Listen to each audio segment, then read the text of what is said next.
තම බිරිඳට ලිංගිකව සහ ශාරීරිකව ක්‍රූරවද හිංසා පැනවීමේ චෝදනාව මත රක්ෂිත බන්ධනාගාරගතව සිට ඇප ලබා පැමිණ දින කිහිපයකින් ඇයව ඝාතනය කළ බව කියන නාවික හමුදා සෙබළහු රඳවාගෙන ප්‍රශ්න කිරීමට අනුරාධපුර මහේස්ත්‍රාත් අධිකරණය අවසර ලබා දී තිබේ.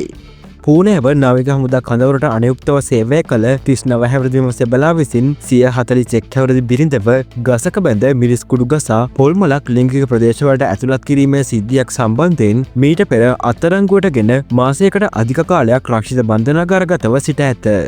ඉකුත් 9 වනදා දැඩි ඇපකොන්දේසි මත ඔහුට නිදහස ලබා දී ඇති අතර එලෙස පැමිණ දින කිහිපයකට පසු ඔහු සිය බිරිඳගේ ගෙල ස්ථිර කර ඝාතනය කර සිරුරට ගිනි තබා ප්‍රදේශයෙන් පලා ගොස් තිබුණා.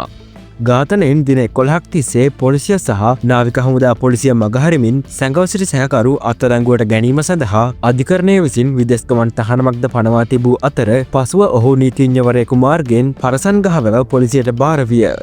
අනුරාධපුර අතිරේක මහේස්ත්‍රාත් ඩී.ඒ. සමරසිංහ මහත්මිය හමුවට සැකකරු ඉදිරිපත් කිරීමෙන් අනතුරුව පරසන්ගස්සව පොලිසිය කළ ඉල්ලීමකට අනුව ඔහුව පැය 48ක කාලයක් රඳවාගෙන ප්‍රශ්න කිරීමට අවසර හිමි විය.